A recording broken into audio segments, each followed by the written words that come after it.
Saya sangat bisa memahami kalau semua teman-teman yang baru mulai bisnis gitu ya, itu aspek legal tuh nomor sekian, kalau perlu 1001 gitu ya. Yang pertama itu pasti ya produksinya, kontennya yang keren, marketing, advertising gitu ya. Nah, tapi kali ini saya harus ngingetin lagi kalau materi tentang legal ini jadi penting. Kenapa pengusaha harus melek hukum? Ya sederhana saja, jangan sampai profit kalian tergerus karena kena masalah hukum.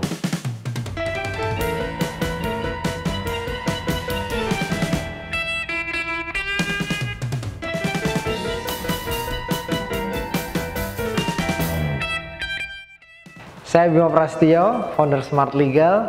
Welcome to my Foodies Class. Oke, saya mau bicara dari segi kemanfaatannya ya. Jadi manfaatnya melek hukum itu setidaknya ada 4 hal ini. Yang pertama adalah kepastian hukum dalam berbisnis. Ya, kita nggak kepengen kan jadi punya bisnis itu yang tutup tiap bulan, pindah tempat, tutup lagi, buka lagi, capek banget. Jadi kalau bisa bisnis kita itu mesti legitimate, legal, ya nggak kena masalah hukum, nggak dilaporin sana sini, itu jadi lebih enak. Yang kedua, keamanan kenyamanan berbisnis. Kita mau kalau punya transaksi itu semuanya clear, ada agreementnya, tahu hak kewajibannya, kapan harus bayar, kapan harus dibayar, ya. Dan kalau sudah jelas guidance-nya, kita jalaninnya tuh juga lebih happy pasti nanti. Yang ketiga, meningkatkan kepercayaan. Dengan punya bisnis yang bonafit dan legitimate, tentu customer lebih punya trust ke kita. Tentu para vendor, supplier itu jadi lebih senang. Dia akan melihat bahwa kita itu serius di bisnis kita. Yang keempat, melipat gandakan profit. Ya, kita tahu pernah nonton filmnya Founder, tentang foundernya McDonald gitu ya. Jadi proses dalam membangun bisnis itu luar biasa banget. Lalu lompatan-lompatan leverage-nya itu bisa terjadi salah satunya dengan yang namanya franchise atau waralaba. Saat bisnis itu sudah dikonsep, dikemas sangat bagus, kemudian bisa dijual, harganya bukan lagi ngeliat dari harga HPP-nya, tapi banyak intangible asset yang kemudian membuat bisnis kita itu jadi memiliki banyak intangible asset, dari mulai SOP yang dibangun, brand, image, ya, dan banyak lainnya yang menjadi value yang luar biasa. Dan ini bisa melipat gandakan profit dari bisnis kita. Nah, ini ada beberapa catatan saya tentang persepsi tentang hukum. Yang pertama, banyak yang mengatakan bahwa urusan legal itu nanti aja kalau perusahaannya udah besar. Padahal perusahaannya aja nggak pernah ada, gimana mau besar, ya kan? Nah, kemudian kalau berurusan dengan hukum pasti keluar biaya terus. Pasti keluar biaya terus kalau ada masalah. Saya pernah tahu ada di Sumatera itu ada perusahaan bakery roti, ya, yang kemudian akhirnya tiap bulan itu jadi kena masalah hukum, keluar terus karena sejak awal dia tidak prepare strategi hukumnya, mulai dari izin produksinya ya, untuk industrinya, kemudian izin edarnya. Ini timbul polemik, masalah terus jadi akhirnya. Makanya mendingan kita comply, kita paham hak dan kewajiban kita daripada kena masalah hukum terus. Ada beberapa mitos-mitos nih ya, contohnya bikin perjanjian kerjasama atas dasar saling percaya, bukan sebaliknya. Kita tuh orang timur itu suka sungkan, suka apa ya, upah-kewuh gitu ya, suka nggak tegaan gitu kalau sama partner bisnis kita, sama mitra itu terus harus bikin perjanjian. Katanya kok terlalu formal, resmi banget, emang lu nggak percaya apa sama gua? Padahal sebaliknya, kalau memang punya rasa saling percaya, harusnya nggak ada masalah dong nuangin ke perjanjian, ya kan? Toh bikin perjanjian itu buat kebaikan bersama kok. Jadi guidance-nya ya bisa jadi acuan, rujukan in case ada yang lupa, ada yang khilaf, ada yang salah, lalu gimana memperbaikinya dan sebagainya ya. Karena faktanya perjanjian itu kesepakatan dua belah pihak yang harus secara sukarela mau dilakukan. Kemudian juga ada nih, katanya kalau nggak pakai meterai itu nggak ada saksinya, perjanjiannya nggak sah. Padahal repot banget ya kalau kita misalnya mau beli air mineral ke toko gitu ya, pinggir jalan, kaki lima lagi apalagi. Itu kalau mau beli sama aja dengan kita membuat perjanjian jual beli tapi secara lisan. Apakah kemudian kita harus sibuk nyari materai dulu? Apakah kemudian kita harus ngumpulin 2 orang untuk jadi saksi? Kayaknya nggak segitu-gitunya banget ya. Nah, tapi yang harus dipahami adalah bahwa perjanjian itu sah walaupun nggak ada materai dan nggak ada saksinya. Jadi jangan terlalu kaku masalah itu. Apalagi harus sampai dibawa ke notaris gitu ya. Nggak. Karena kita juga kalau makan ke restoran juga nggak ribet ngajak notaris kan. Kalau ngajak notaris bayarnya lebih mahal. Dan soal pemilihan badan usaha ini juga pertanyaan yang sering banget masuk. Bedanya PT, CV apa, saya cocoknya yang mana. Nah, harus dipahami nanti ya tentang karakter dari badan usaha ya. Ada yang badan hukum, ada yang nggak badan hukum, itu apa saja.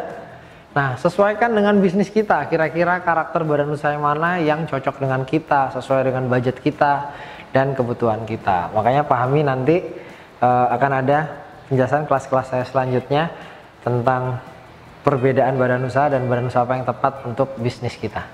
Begitu juga soal izin usaha ya.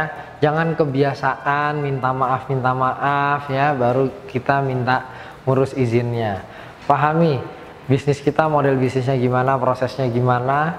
Ingat, yang namanya izin itu dispensasi dari larangan. Jadi kita harus aware dan tahu kenapa kita harus punya izin usaha. Yang ketiga, nanti kalau kita sudah pahami, maka kita juga bisa menyusun strategi gimana mengurus izin usaha menyesuaikan dengan kapasitas bisnis kita saat itu.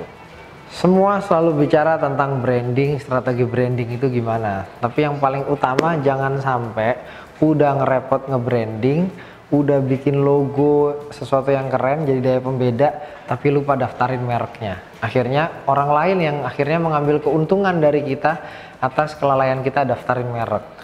Karena manfaatnya satu, negara ngasih perlindungan terhadap hak ekonomi kita terhadap merek yang kita daftarin. Yang kedua, otomatis mudah mengingat produk dan jasa kita.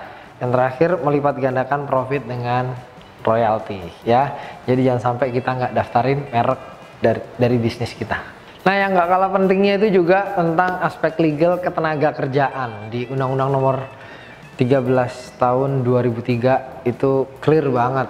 Semuanya diatur bahwa aspek tenaga kerjaan ini bukan hanya buat korporasi besar, tapi juga mulai dari yang perorangan, pemula, UMKM ya, atau perusahaan kelas menengah. Itu juga tetap ada kepatuhannya, ada kewajiban yang harus dipahami ya. Pertama, isu tentang perjanjian kerja.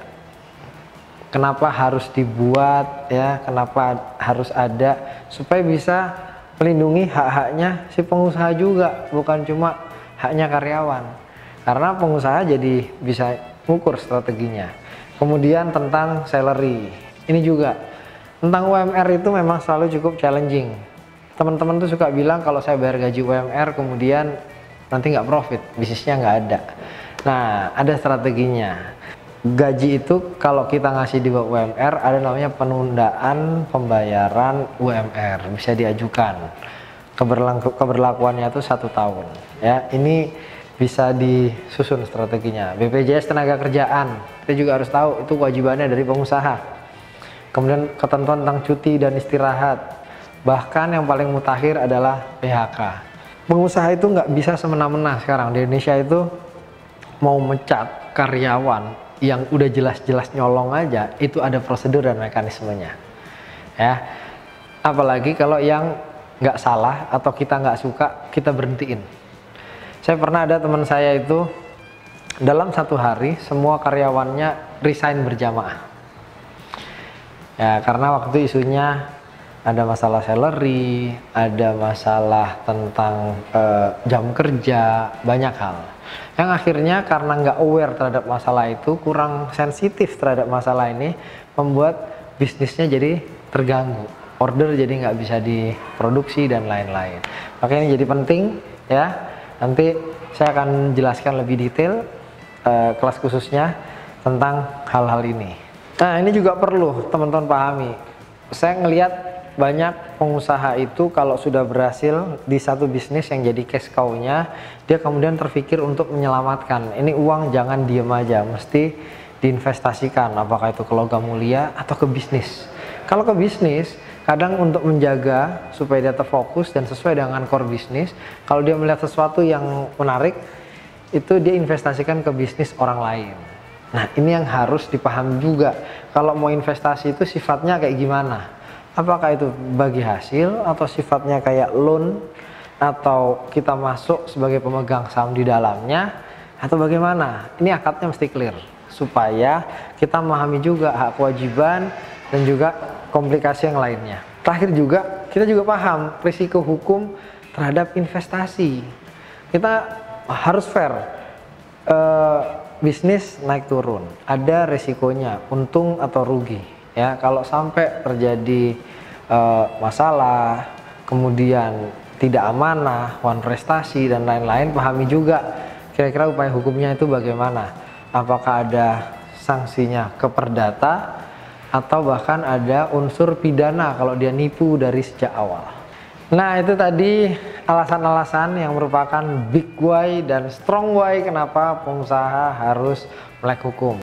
Nah, kalau mau dapat informasi lebih banyak tentang aspek legal untuk bisnis, silakan klik smartlegal.id ya. Nanti kalau udah mau nanya-nanya, ada websitenya di situ, dan enjoy the website karena kami nggak hanya ngasih artikel, ada infografis dan juga ada video-video yang memudahkan untuk bisa memahami aspek legal.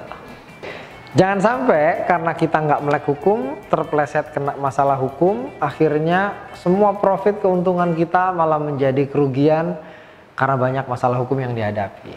Saya Bimo Prastio, thanks for watching my foodies class.